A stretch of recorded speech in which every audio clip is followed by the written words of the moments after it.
The Omaha Farmers Market has grown so much that a second farmers market has been moved out to Village Point Shopping Center. For the Omaha News, I'm Stephanie Bachmann.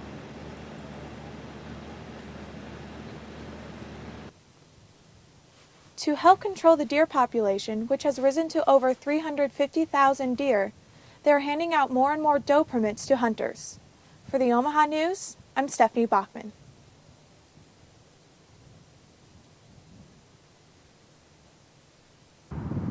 Even though we won't be having too many more nice days like this, there are still plenty of ways to keep you healthy and active during the holiday season.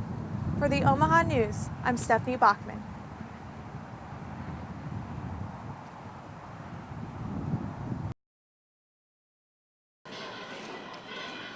The Omaha Farmers Market hasn't been affected by today's economy.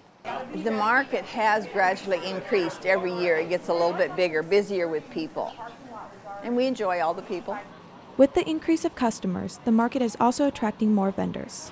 I know they've added quite a few stalls down this way, and I know they've added some over on Jackson over here in this corner over here. So yeah, there's quite a few new people here.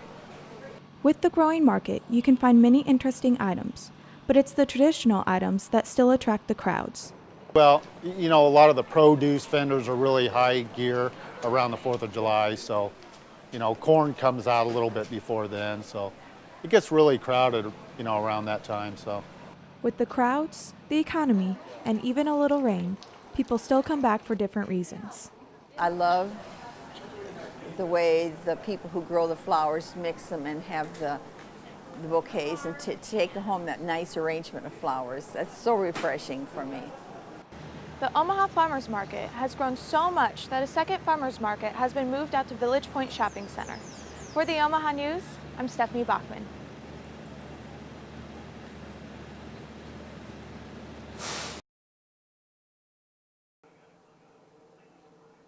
Many people have the same problem around this holiday season.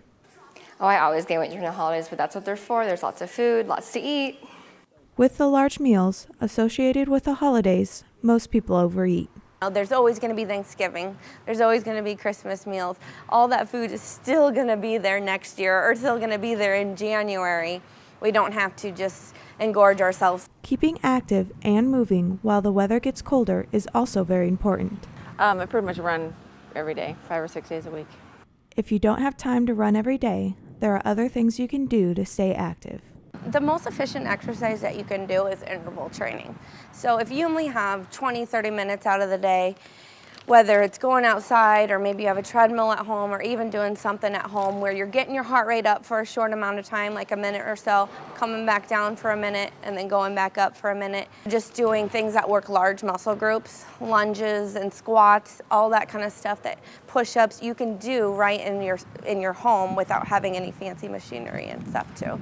Even though we won't be having too many more nice days like this, there are still plenty of ways to keep you healthy and active during the holiday season. For the Omaha News, I'm Stephanie Bachmann.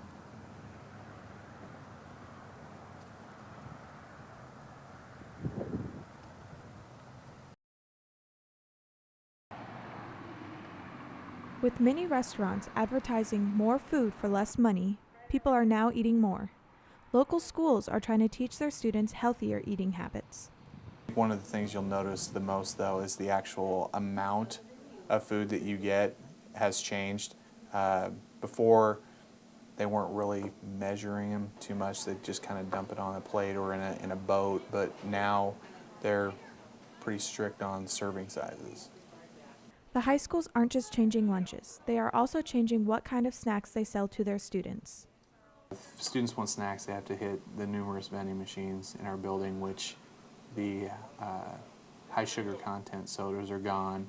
A lot of the snacks that you are used to seeing in vending machines are not there, and they're low fat and diet sodas or water.